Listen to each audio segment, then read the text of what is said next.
Why are you following me? That was the question I asked one afternoon when I noticed two security guards trailing me through the shiny hallways of the city's biggest mall. At first, I thought maybe it was a coincidence. But when I turned into a clothing store and they stopped right at the entrance, staring at me, I knew something was wrong.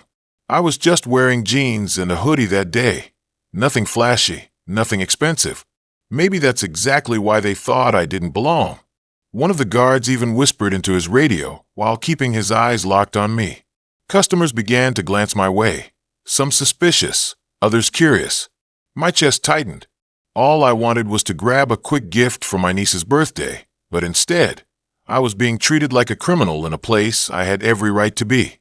Finally, I confronted them. "Is there a reason you're following me?" One of the guards shifted uncomfortably, muttering something about routine security checks.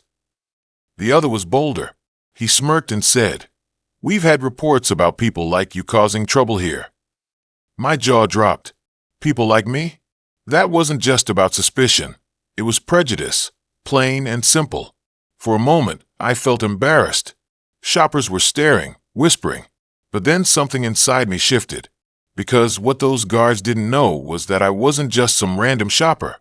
I had recently finalized paperwork that made me part of the ownership group that had purchased this very mall. The ink on the contracts was still fresh. So, instead of arguing, I pulled out my phone and made one quick call. Within minutes, the mall's general manager arrived, clearly nervous. "Sir, is there a problem?" he asked. The guard stiffened. I smiled and replied loud enough for everyone nearby to hear.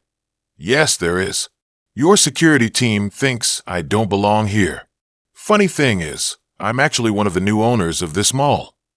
The silence that followed was priceless. The guards' faces turned pale.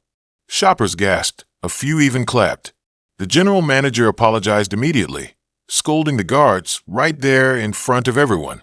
But I wasn't angry anymore. I was calm. Because at that moment, the tables had turned completely. Later that week, I had a meeting with mall staff. I made it clear that discrimination of any kind would not be tolerated.